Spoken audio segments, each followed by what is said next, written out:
안녕하세요. 아하 신약예술 통독 길라잡이 12강 로마 박해와 서신 그리고 계시록 다섯 번째 디도서 길라잡이. 아시는 것처럼 12강은 모두 12개의 부속 강의로 이루어져 있는데 오늘은 그 다섯 번째 디도서 길라잡이입니다. 디도서는 목회서신 가운데 두 번째 쓰여진 책이죠. 기록자는 바울입니다. 1장 1절과 4절에서 말하는 것처럼 하나님의 종이요 예수 그리스도의 사도인 나 바울이 나의 참된 아들 된 디모데에게 편지하노니 라고 했지요. 그래서 기록자가 바울이라는 것을 스스로 증명하기도 하고 또 초대교회 교부 이래로 대부분 디도서의 저자가 바울이라고 이야기하고 있습니다.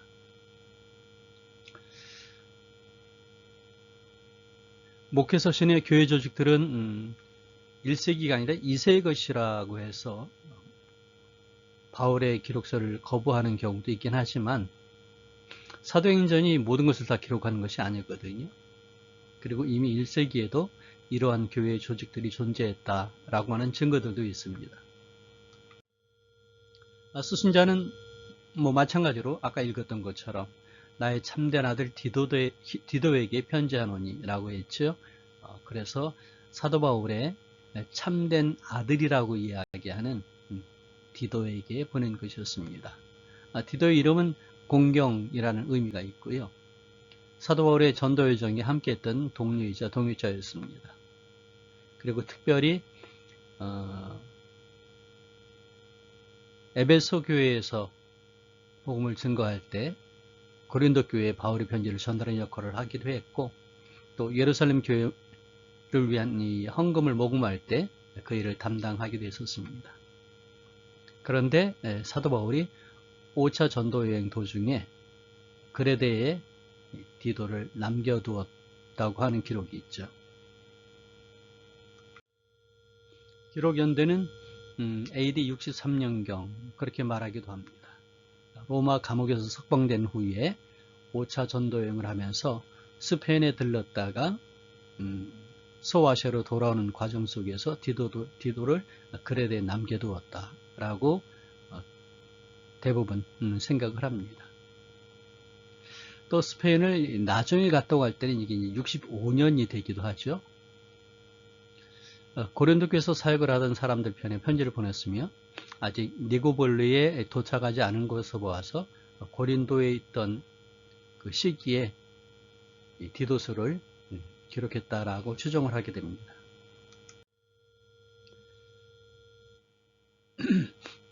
디도서의 배경은 그레데가 되겠죠. 네, 그레데. 보시면 여기가 교회의 중심인 소아시아 그리고 고린도와 아덴에서 복음을 증거하기도 했었죠. 그리고 그 밑에 이제 그레데라고 하는 섬이 있습니다. 그레데 섬은 이렇게 길쭉하게 되어 있는데요. 보시면 그리스부터 남방에서 여기가 이제 그리스가 있겠죠. 96km 떨어진 곳에 있습니다. 섬의 길이는 238km, 폭은 46km. 기후가 좋아서 그레데 섬의 원주민들이 게을렀다. 그런데 거짓말도 잘하고 부도덕하기로 유명했다라고 하죠. 당시 그레데 사람들처럼 행동하라 하는 말은 거짓말쟁이가 되라 하는 뜻으로 사용될 정도였다고 얘기합니다. 그레데 지역의 교회는 질서가 없었고 여러 가지 문제들로 골치 아프고 시끄러워서 바울이 디도에게 그 일을 해결하도록 부탁을 한 것이죠. 기록의 목적은 바울이 교회의 조직을 재정비하여서 교회 내 질서를 바로잡고 안정시키기 위한 처방으로 디도를 보낸 것이죠. 그리고 디도에게 그 어찌해야 할지를 이제 서신에서 알려주고 있습니다. 특별히 서신을 통해서 바울은 디도의 리더십을 세워주고자 했던 모습이 있고요. 그 다음에 어떻게 이 타락한 그레데 교인들을 지도할까 하는 지침을 가르치기도 하고 그 다음에 바른 교훈을 전하고자 하는 그런 노력이 이 서신서 안에 담겨 있습니다. 디도서를 우리가 마음속에 담기 위해서, 읽기 위해서는 많이 사용된 단어를 먼저 생각해 볼 필요가 있겠죠. 그래서 보시면 하나님, 선한 일, 그리고 행위, 그리고 자기 절제, 이런 것이 있겠죠. 네, 이것을 데이터로 정해 보면은 영어로는 224개의 단어를 사용했는데 그 중에 탑 50을 찾아보면 하나님이 12번, 주님이 9번, 행위가 9번, 그리스도가 7번, 믿음이 7번. 그래서 중요한 키워드가 될 수 있겠죠. 명령, 예수님, 형제들, 건전한, 그 다음에 자기 절제, 가르친다 하는 얘기가 있습니다. 그러니까 이러한 단어들에 초점을 맞춰서 읽으시면서 밑줄을 그으시면서 그 핵심을 잡아내면 되겠죠. 사람들이 디도서를 많이 인용을 하는데 그 가운데서 25개 구절을 뽑으면 이렇게 되겠습니다. 1장 6절은 그들이 하나님을 시인하나 행위로는 부인하니 가증한 자요 복종하지 아니하는 자요 모든 선한 일을 버리는 자니라. 1장 2절에 영생의 소망을 위함이라. 이 영생은 거짓이 없으신 하나님이 영원전부터 약속하시는 것인데, 이렇게 해서 전 세계적인 그리스도인들이 이 디도서를 어떻게 생각하고 마음에 담아두는가를 찾아볼 수도 있을 것 같아요. 그래서 여러분들도 이 구절들에 대해서 좀 관심을 한번 갖고 읽으시면 좋겠다는 생각이 듭니다. 디도서는 어떤 내용일까? 그걸 담아야 되는데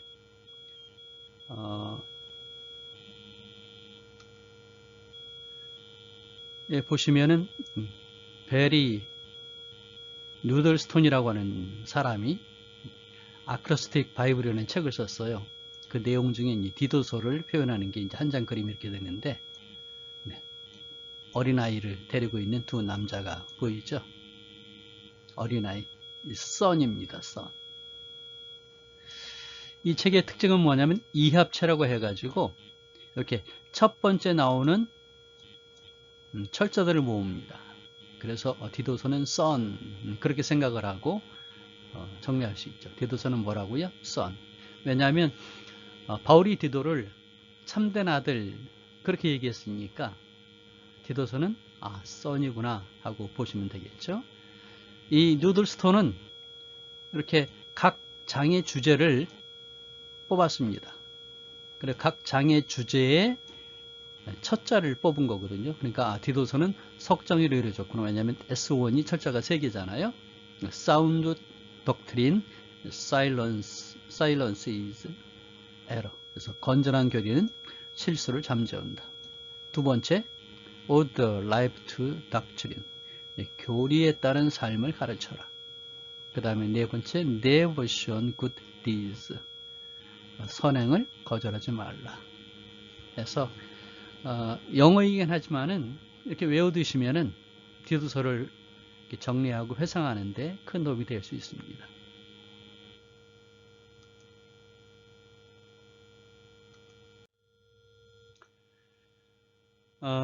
여러 가지 그 요약된 도표를 살펴봤는데 이 도표가 그래 설명까지 있거든요. 좋은 것 같아서 제가 잠깐 소개하도록 하겠습니다. 자, 이 내용들을 보시면은요, 전체적인 내용이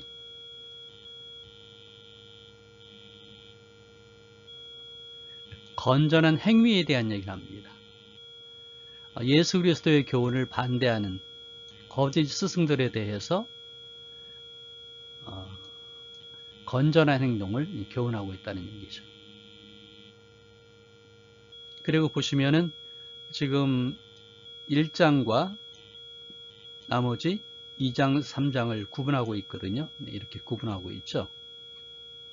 그래서 1장은 장로를 임명하는 것에 대해서, 그 다음에 구체적인 교회의 지도를 위해서 질서를 잡으라 해서 구체적인 시행책 지도를 얘기해 주고 있습니다. 1장에서는 현재 잘못된 교훈을 지적을 해주고 있어요. 거짓 스승들이 얘기했던 것, 거기에 반해서 참된 교훈을 실천하라. 여기 장로 대 거짓 선생에 대한 얘기. 그 다음에 2장 1절부터 10절까지는 다양한 집단, 4개의 그룹이 나오는데 그들의 어떤 지침을 보여주고 있죠.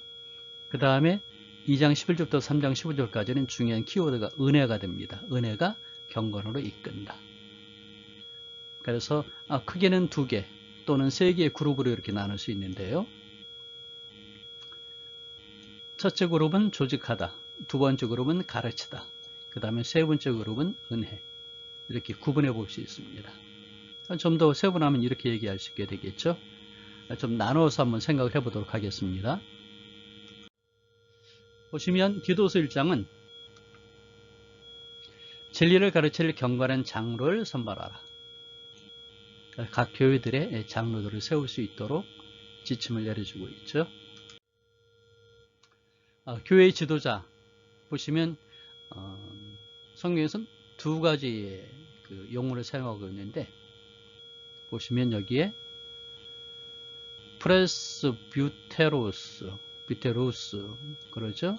나이 든 사람, 지혜로운 사람으로 해서 장로라고 얘기하고요. 그 다음에 에피스코포스 또는 에피스코페스 해서 이게 이제 원형이 되겠죠. 이것은 감독을 얘기합니다. 그래서 디도서에는 장로와 감독이 함께 나오기도 하지만 주 핵심은 감독으로 보시면 좋겠습니다. 디도서 1장에서는 이제 감독에 대한 얘기를 할 때 하나님의 청지기로서 책망할 것이 없고, 그 다음에 이러면 안 된다는 것이죠. 고집대로 하지 않고, 급히 분내지 않고, 술을 즐기지 아니하고, 그렇죠? 술을 즐기지 아니하고, 그 다음에 구타하지 않고, 그 다음에 더러운 이득을 탐하지 않는다. 근데 거짓 스승들은 이 더러운 일을 탐했다는 얘기죠. 그러니까 자기들이 그릇된 것을 가르치면서 대우받기를 원하고 그것으로 수입을 잡기를 원했던 것입니다. 자, 그리고 대신 이러한 사람이 되어라 하고 얘기하는데, 나그네를 대접하고, 그리고 선행을 좋아하고, 신중하고, 의로우며, 거룩하며, 절제해야 된다 하는 것입니다. 어떻습니까? 자신의 성품이 여기에 합당하신가요? 여기에서 이제 장로를 세우는 얘기를 하고 있는데요. 장로와 회중의 모습, 여기 장로들이 있죠. 그리고 회중이 있습니다. 여기에서는 중요한 게 사랑이라는 것이죠. 사랑. 그래서 사랑을 보여주는 모습으로 장로들은, 감독들은 자신을 종으로 여겨라. 가끔 우리 목사님도 그러죠. 주의 종. 그래서 성도들은 종님 그러는데, 사실은 그 종의 님자는 맞지가 않죠. 아무튼 지도자들은 회중을 향하여서 하나님의 종이다 하는 사실을 기억하는 것이 중요합니다. 그러면은 회중들은 어떨까? 장로들을 종으로 생각하라고요? 아니죠. 지도자로 여겨야 된다는 거죠. 지도자. 이것이 1장의 중요한 핵심입니다. 자, 그 다음에 2장 1절부터 10절까지 뭐라고 얘기하냐면 4개의 그룹인데, 나이에 맞게 행동해라. 어떤 모습이죠? 늙은 남자, 늙은 여자, 그리고 젊은 여자, 젊은 남자에 대해서 교훈을 해주고 있습니다. 네, 이렇게 되고 있죠. 자, 먼저 늙은 남자입니다. 절제하고 경건하고 신중하고 믿음과 사랑과 인내에 온전하라. 그 다음에 늙은 여자, 행실이 거룩하고 모함하지 말고 많은 술의 종이 되지 아니하며 선한 것을 가르치는 자들이 되라. 그리고 이제 젊은 여자, 남편과 자녀를 사랑하고 신중하고 순전하며 집안일을 하며 남편에게 복종해라. 젊은 남자들은 신중해라. 그 다음에 선한 일에 본을 보여라. 부패하지 아니해야 된다. 단정해라. 그리고 책망할 것이 없는 바른 말을 하도록 해라. 하고 교훈을 주고 있습니다. 자, 세 번째, 디도서 11장부터 3장 15절까지의 내용입니다. 그 내용은 은혜가 키워드가 되죠. 은혜로 경건을 이루게 하라 그러는데 네 가지로 구분할 수 있습니다. 하나님의 은혜는 어떻게 선택할지, 그러니까 이제 현재 삶에서 신자들이 어떤 길을 갈지를 가르쳐 준다는 것이죠. 하나님의 은혜는 모든 사람들 앞에서 은혜로운 행동을 하도록 능력을 준다. 교육한다, 가르친다, 능력을 준다. 그 다음에 동기부여를 한다. 그리고 하나님의 은혜는 보호한다.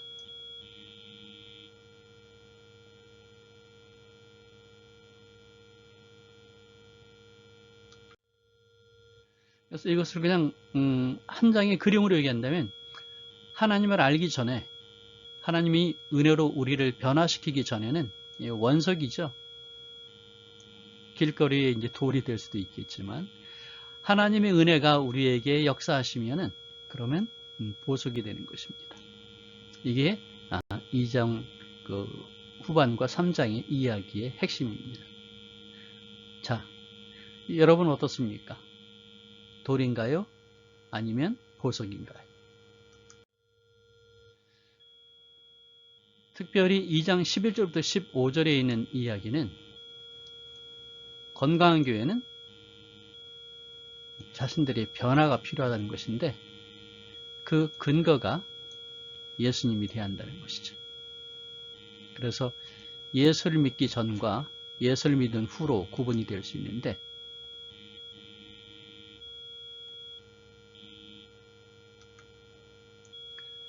예수를 믿기 전에는 욕망을 사랑했다는 거죠. 이게 사기적입니다. 기만적이죠. 그런데 예수를 믿고 난 다음에는 경건한 모습으로 자기 절제를 합니다. 순전한 모습을 갖는 것이죠. 이게 이제 우리의 모습이 되어야 하는 것입니다. 자, 본문의 내용 가운데서 중요한 핵심이 무엇일까요? 장로들은 하나님의 은혜의 근거에서 존경할 만한 행동을 하도록 가르쳐야 한다. 그래서 디도서의 핵심이 뭐냐 하면, 장로를 세워서 장로들이 성도들을 가르치게 해야 한다 하는 것이 디도서의 중요한 핵심 주제가 됩니다. 네, 메인 아이디어라는 것이죠. 그러면서 여기서 중요한 키워드가 뭐냐면 삶입니다. 삶. 그래서 그리스도인은 삶을 통해서 비그리스도인들에게 보여줘야 한다는 것이죠. 복음을 통해서 변화되는 삶이 무엇이고 예수를 믿는다는 것이 어떠한 것인 거를 말로 하는 게 아니라 삶으로 보여줘야 한다. 그래서 행위가 중요한 키워드가 됩니다. 디도서를 우리가 한번 살펴봤는데 이런 방법이 또 하나 필요합니다. 키아스틱이라고 키아즘 말씀드렸었죠. 유대인들은 문학적인 그런 서술의 형식 가운데 중요한 것으로 이 키아즘을 사용했는데, 샌드위치처럼 이렇게 가운데 중요한 것을 놓고 감싸는데 대칭입니다. A가 있고 A-, B가 있고 B-가 있는데 어떻습니까? 우리가 그냥 볼 때에는 그냥 이렇게 서술이 이렇게 된다. 우리는 서론, 본론, 결론, 기승전결 그렇게 생각하는데, 유대 문헌들의 특징이 키아즘이거든요.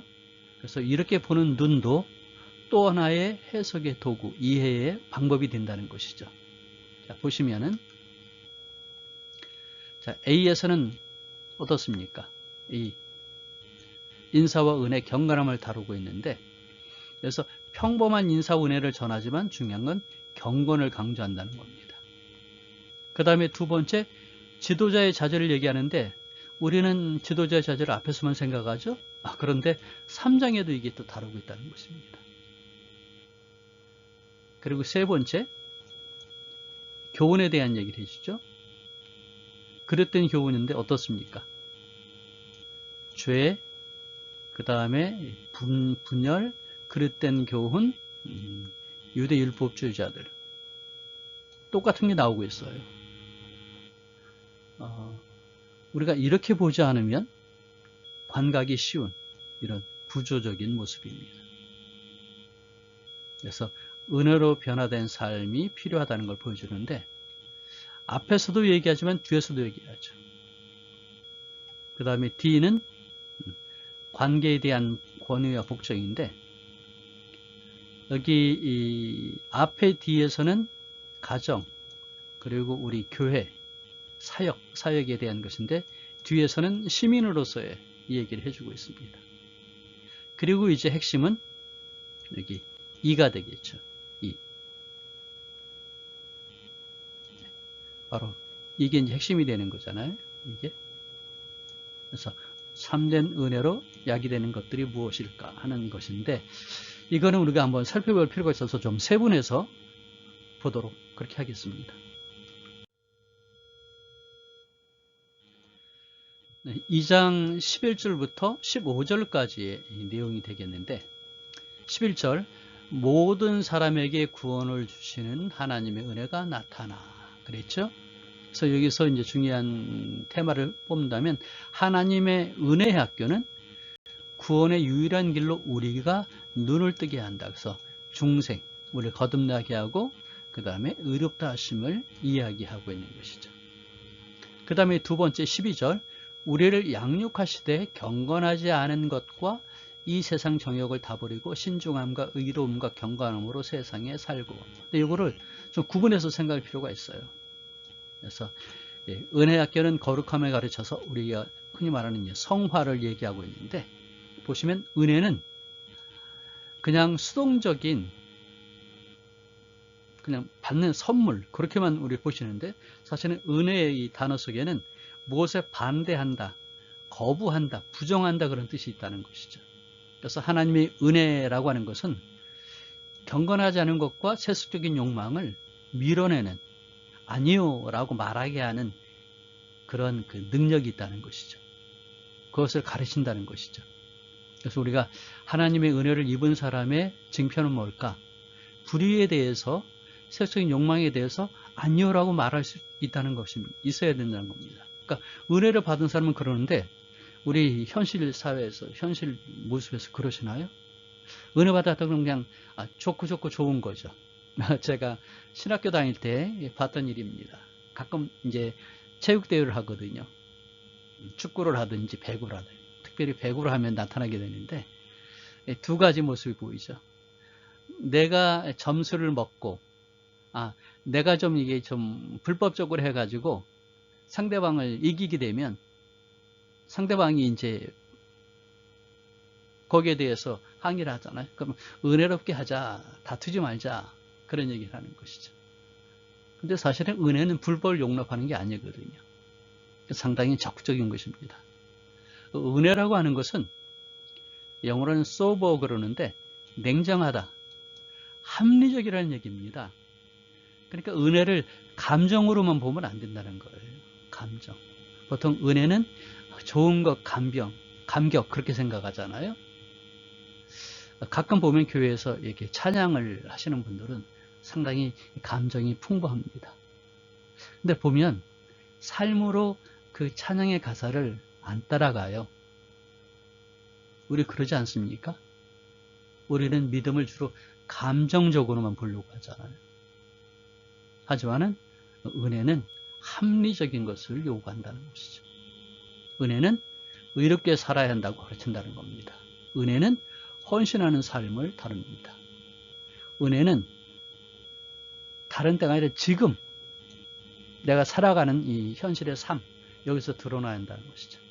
은혜는 가르쳐지는 것이거든요. 그래서 갑자기가 아니고 점진적으로 나타나는 것입니다. 그러니까 은혜로운 사람이 되는 것은 갑자기 되는 게 아니에요.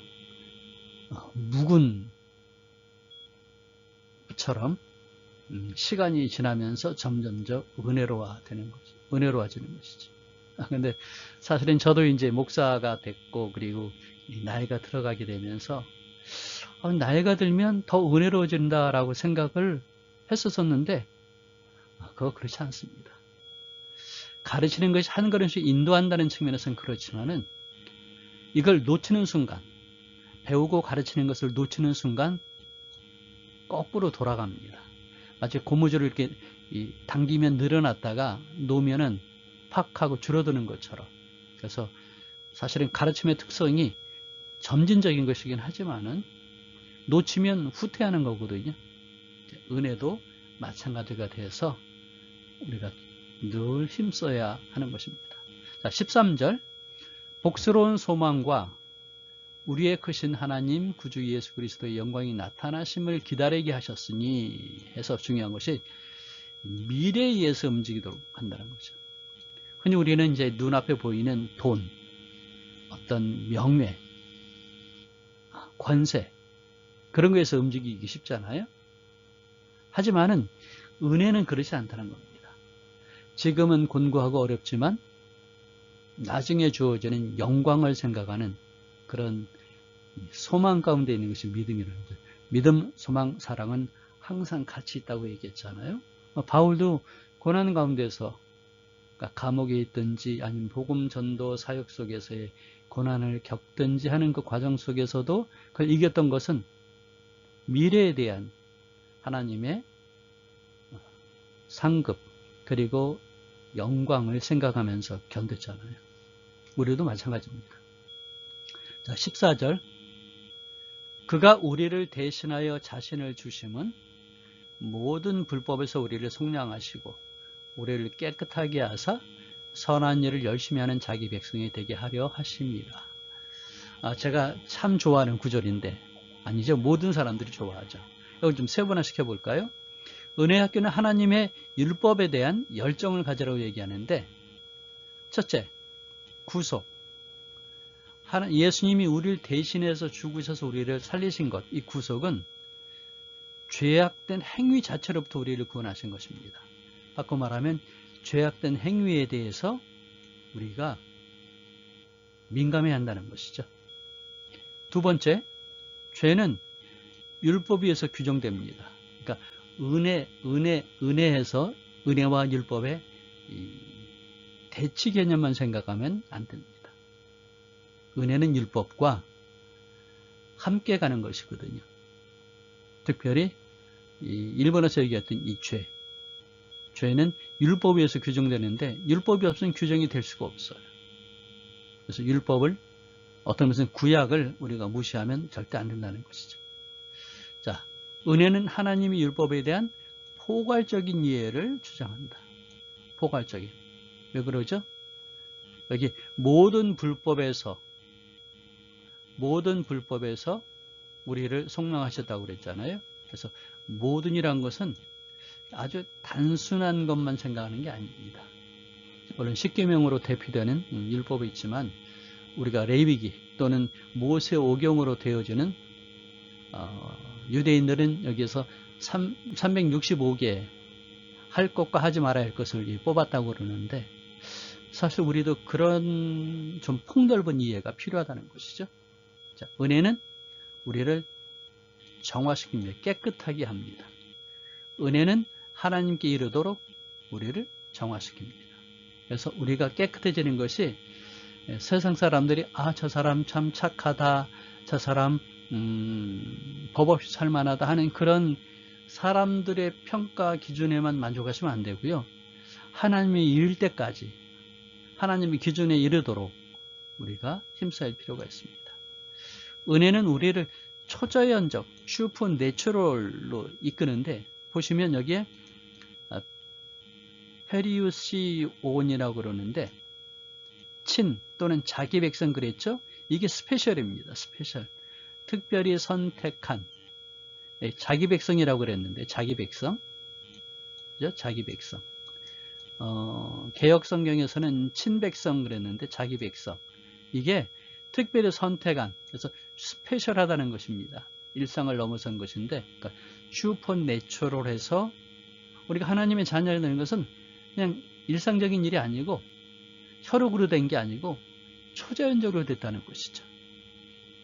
그리고 중요한 것은 은혜는 우리를 선한 일에 열심을 내도록 한다. 그러니까 선한 일을 적당히 아니고 열심히 하는 모습을 가졌을 때, 아, 저 사람은 은혜를 받았구나 라고 말할 수 있다는 것이죠. 자, 마지막으로 15절에 너는 이것을 말하고 권면하며 모든 권유를 책망하여 누구에든지 업신여김을 받지 말라 그랬는데, 여기서 핵심은 뭐냐 하면 은혜의 메시지를 먼저 배워야 돼요. 그리고 전파하는 일, 이것을 결코 멈추지 말도록. 디도에게 준 명령이기도 하지만 장로들에게 주는 명령이기도 하고 장로들을 통해서 성도들에게 주는 명령이거든요. 우리는 이 앞에서 얘기했던 은혜의 메시지들을 계속 배워야 돼요. 그리고 이것을 전해야 됩니다.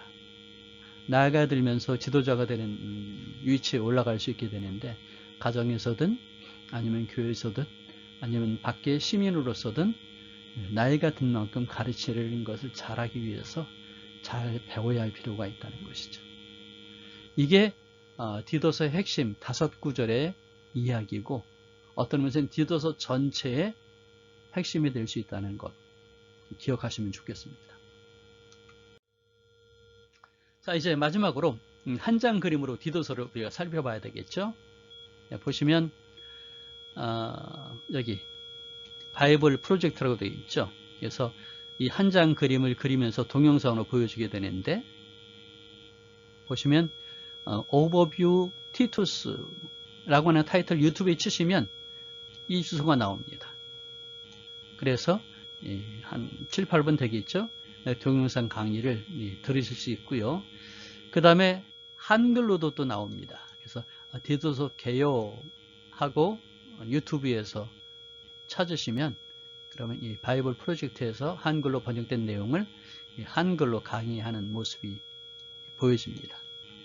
제가 다음 청송교수님께 카페에 계속해서 텍스트하고 동영상을 링크 시켜놔서 보실 수 있도록 그렇게 해놨으니까 살펴보시고요. 여기서는 제가 번역한 이 내용을 가지고 원래 더 바이블 프로젝트의 텍스트를 연결해서 소개하도록 그렇게 하겠습니다. 먼저 도입 부분이 되겠죠. 소개하는 겁니다. 안내, 서론. 디도는 그리스 출신의 그리스도인입니다. 그래서 수년 동안 바울과 함께 여행을 했고 신임받았던 형제였죠. 그래서 바울이 위기에 처했을 때 여러 번 그를 도왔습니다. 그리고 이제 그레데 섬으로 보냄을 받았죠. 근데 그레데 문화는 고대 세계에서 악명이 높았다고 그래요. 그래서 그리스어로 크레티조 그러면 거짓말쟁이가 되다. 이게 이제 그레데인이 되다라는 원 뜻인데, 그 속뜻은 거짓말쟁이가 되다, 그런 뜻이라는 것이죠. 그래서 중요한 것은 그레데 사람들은 반역과 폭력, 성적 타락으로 악명이 높았는데, 그 중요한 것 중 하나가 용병이었기 때문이에요. 용병. 그래서 그레데 섬의 남성들은 대부분 비싼 값을 부르는 사람에 대해서 용병으로 일했습니다. 그런 것이 이제 영향을 미쳐서 도시들은 폭력적이고 성적인 타락이 만연했고, 또 전략적인 측면에서 중요한 위치였거든요. 항구들이 있었는데, 이걸 통해서 이제 배들이 정박하고 그 다음에 그리스 여러 곳으로 이제 배들이 갈 수 있어서, 여기에는 이 교회로서의 이곳저곳에 이제 교회를 세웠으면 그 사람들이 이 로마적 각 지역으로 나가는데 큰 역할을 할 수 있었던 것이죠. 그래서 교회 조직막을 구축하는데 아주 중요한 장소였습니다. 아무튼 자세한 내막을 우리가 알긴 쉽진 않지만, 부패한 그레데 지도자들 때문에 그레데에 세워진 여러 교회들이 문제가 생겼습니다. 그래서 디도가 바로 잡아라 하는 명령을 받아서 갔는데, 그와 관련된 서신입니다. 네, 디도서는 크게 이렇게 네 수로 얘기할 수 있죠. 그래서 서론, 그 다음에 이제 디도가 해야 할 일을 얘기해 주고 있습니다. 그리고 나서 이제 어떠한 모습으로 성도들이 변화해야 되는가 하는 것을 이야기해 주고 있죠.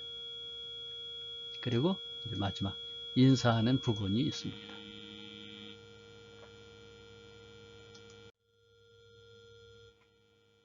자, 서론에는 어떤 얘기를 하고 있을까요? 사도로서 전하는 말씀은 영원한 생명에 대한 소명이다 하는 것을 얘기하면서 이 소망은 거짓이 없으신 하나님께서 오래전에 약속하신 것이다 하고 얘기하고 있습니다. 근데 이게 이제 중요한 주제를 소개하는 바탕을 이루고 있는데, 그레데 교회의 문제가 무엇이냐 하면, 이 그레데 사람들은 하나님을 이 제우스와 이렇게 일치시키는, 혼돈하는 그런 잘못된 모습을 가졌다는 것이죠. 하지만 하나님은 완전히 다르다는 것입니다. 이 제우스는 사실 신화에 나와 있는 신들이 대부분 다 그렇기도 하지만, 이 제우스가 그레데 섬 출신이라고 생각을 하고, 그리고 제우스는 여러 여자들을 유혹했잖아요. 그래서 거짓말을 해서 원하는 것을 얻어내는 이런 모습들을 그냥 자연스럽게 받아들이는 거예요. 그게 그레데 문화의 근간이 되는 것이었습니다.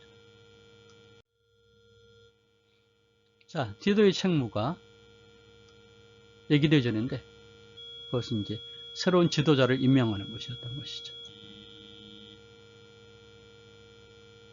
하나님이 제우스는 전혀 다른 분이라는 것을 확실히 알기를 원했는데, 디도의 그 그레데 사람들이 그렇게 하기 위해서는 두 가지의 얘기를 하는데, 그 첫 번째가 장로라고 부르는 이 지도자들을 임명해라 하는 것입니다. 그런데 이런 사람들이 어떤 사람이어야 되는가 하는 얘기를 얘기해 주고 있죠. 가정은 물론 교회 공동체 안에서도 정직하고, 설명해 주고 있죠. 예수님께 온전히 헌신한 모습을 가져야 되고, 절제할 줄 알고 관대하고 해야 한다는 것입니다. 또 특별히 바른 교훈으로 권면하고 하고 있죠. 그러니까 가르칠 수 있어야 된다 하는 얘기를 하고 있습니다. 자, 두 번째, 장로를 세우는 것과 더불어서 어떤 모습을 가져야 할 것인가 하는 얘기가 있죠. 두 번째 임무가 거짓 지도자, 거짓 선생을 잘 대응해라 하는 이야기를 하고 있습니다. 이 사람들은 뭐겠어요? 유대인들입니다. 그레데 출신 유대인들인데, 그래서 이 사람들은 율법 준수를 요구하죠. 갈라디아에서도 그랬습니다. 또 한 가지는 돈을 탐했다는 것이죠. 그래서 바울은 얘기하죠. 유대인의 허망한 이야기, 사람들 만든 계명에 집착하는 모습, 이것을 벗어야 된다 하는 얘기를 합니다. 그러면서 이제 고대 신 에피메니데스가 했던 얘기, 에피메니데스가 아마 그레데 사람이었던 것 같아요. 그래서 그레데인은 늘 거짓말장이요, 악한 짐승이요, 먹는 것밖에 모르는 개음뱅이다 했는데, 그게 맞다. 그리고 이제 이런 모습이 교회에도 영향을 주고 있으니까 그것을 이제 정리할 것을, 바꿀 것을 디도에게 지시하는 것이죠. 자, 그래서 어떤 내용으로 변화될 것이냐 할 때 이제 새로운 가정에 대한 얘기를 해줍니다. 보시면 현재 그레데인의 모습은 이렇습니다. 예수를 믿어도 그래요. 예수 믿는 사람들인데 주인된 사람이 탐욕이 있고 음란하고, 그 다음에 형제들을 무시하는 거죠. 그래서 그 결과가 어떻습니까? 결과가 이렇게 되는 거죠. 하나님 말씀을 비방받게 합니다. 믿지 않는 이웃들에게 험담의 이유를 제공합니다. 그리고 하나님에 대한 가르침이 매력이 없다, 설득력이 없다 하는 것을 드러내는 것이죠. 그래서 이상적인 그레데인의 가정의 모습을 그려주게 됩니다. 복음은 남들이 보는 데서 스스로를 입증해야 되는데 그 중에 한 가지가 이제 가정생활이죠. 그래서 이 문화를 바꾸려고 한다면 이 사회 안에서 입증을 해야 된다는 거죠. 그러니까 적극적으로 사회에 참여해가지고 비슷하지만 비슷하지 않은, 비슷하지만 똑같지 않은 그 모습을 통해서 아, 그리스도인들은 저렇구나, 뭔가가 다르구나 해서 완전히 다른 가치관을 가지고 사는 그 모습을 증명해 줘야 한다는 것을 말하고 있죠.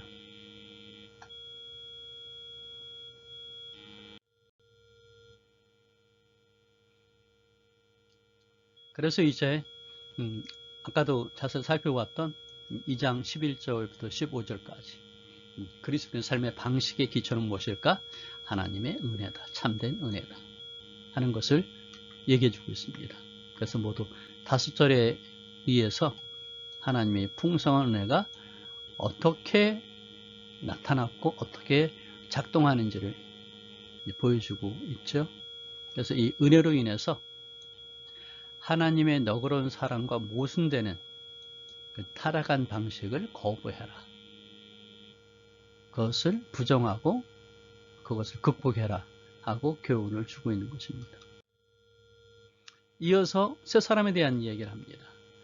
예수를 믿으면 가정도 그렇지만 사람도 이렇게 변해야 한다는 것이죠. 특별히 앞에서는 새로운 변화에 대한 것을 가정과 그리고 공동체에 대한 얘기를 했다면 여기서는 이상적인 시민을 이야기하고 있습니다. 그래서 예수를 믿는 사람은 이렇게 이 권세자들에게도 인정을 받고 그리고 주변의 사람들에게도 인정을 받는 모습, 이것이 바로 삼일째 하나님의 변화시킨 사랑에 의해서 이런 변화들이 일어난다고 얘기하고 있죠. 이 이야기를 시로 설명을 해주고 있습니다. 4절부터 7절까지 있는 내용으로 얘기를 해주고 있죠. 죄인된 우리는 하나님의 인자하심과 사랑으로 구원을 받았다. 그래서 하나님은 성령을 통해서 사람들을 거듭나게 해주시고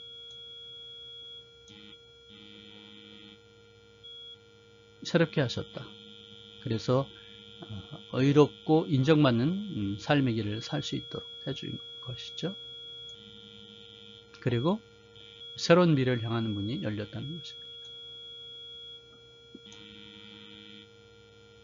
그래서 이렇게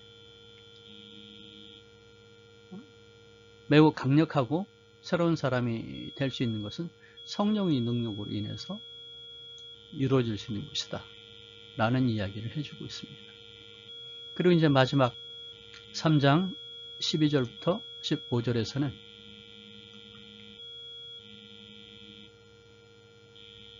이제 안부 인사를 하죠.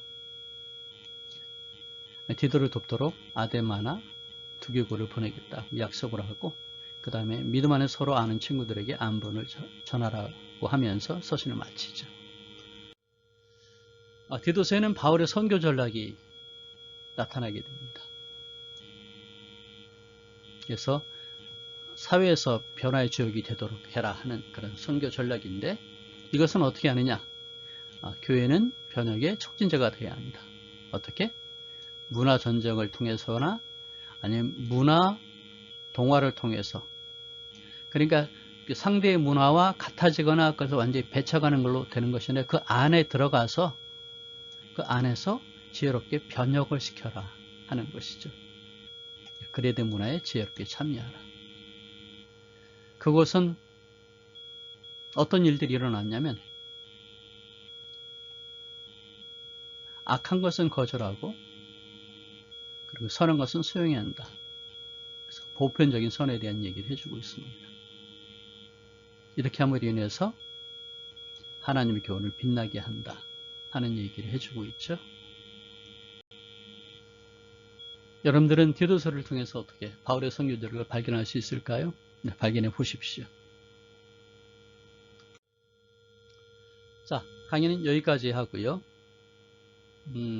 이 강의와 관련된 참고 자료를 다음 카페 청송교회 선교에 올려놨습니다. 이번에는 많지 않군요.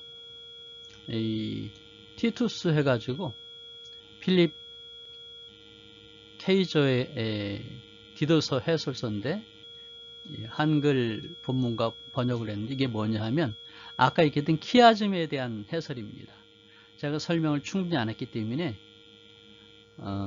영어 원문과 그리고 좀 거칠게 했던 번역을 그 옆에 붙여놨습니다. 그래서 이 1장 1절부터 3장까지 쭉 나와 있는데 특별히 거기 2장 11절부터 15절까지 나와 있는 그 내용까지 포함시켜서 키아즘 구조를 설명하고 있으니까 천천히 읽어보시면 큰 유익이 있으실 것 같아요. 그 다음에 두 번째로는 릭 그리피스라고 하는 사람이 한 강의를 PPT로 정리한 게 있는데 이게 다른 것보다는 확실히 좋은 것 같아서 제가 따로 아까 해설을 했었죠. 근데 거기서 이제 그 대강치였습니다. 근데 이 PPT 자료가 꽤 많습니다. 그래서 제가 이 다음 카페에 올려놨으니까 참고해 보시면서 물론 영어긴 하지만 이런 구조로 이해할 수 있구나 그렇게 하시고 읽어보시면 좋을 것 같아요. 그리고 역시 이 바이블 프로젝트에 그 한글 영어 해설을 텍스트를 제가 올려놨고요. 그 다음에 동영상 강의는 링크를 시켜놨습니다. 그리고 오늘 했던 이 강의 PPT를 PDF 파일로 정리해서 올려놨습니다. 함께 보시고 참고하시면 도움이 되시겠어요. 혹시 이 강의를 들으면서 내가 강의를 하길 원한다. 더 좋은 자료가 있으면 좋겠다. 특별히 이제 원 PPT를 갖고 사용하시길 원하신다면 저에게 연락을 주십시오. 그 다음에 또 제가 강의하는 게 필요하다 생각하시면 연락을 주시고요. 네, 연락처는 전화번호 갖고 이메일이 있습니다. 그리고 혹시 이 귀한 사역을 제가 한 4년에 걸쳐서 이제 준비를 해 나가고 있는데 사실은 긴 시간 그리고 많은 물질의 투자가 되지 않겠습니까? 그래서 이 사역을 좀 힘을 내서 했으면 좋겠다 하는 그런 그 격려 또는 이제 후원과 동역의 마음이 있으시면 저에게 힘을 좀 보태주시면 좋겠고요. 예, 국민은행 계좌입니다. 자, 오늘은 여기까지 하고요. 우리는 다음 시간 디모데 후서 길라잡이로 만나도록 하겠습니다. 네, 수고하셨습니다. 샬롬.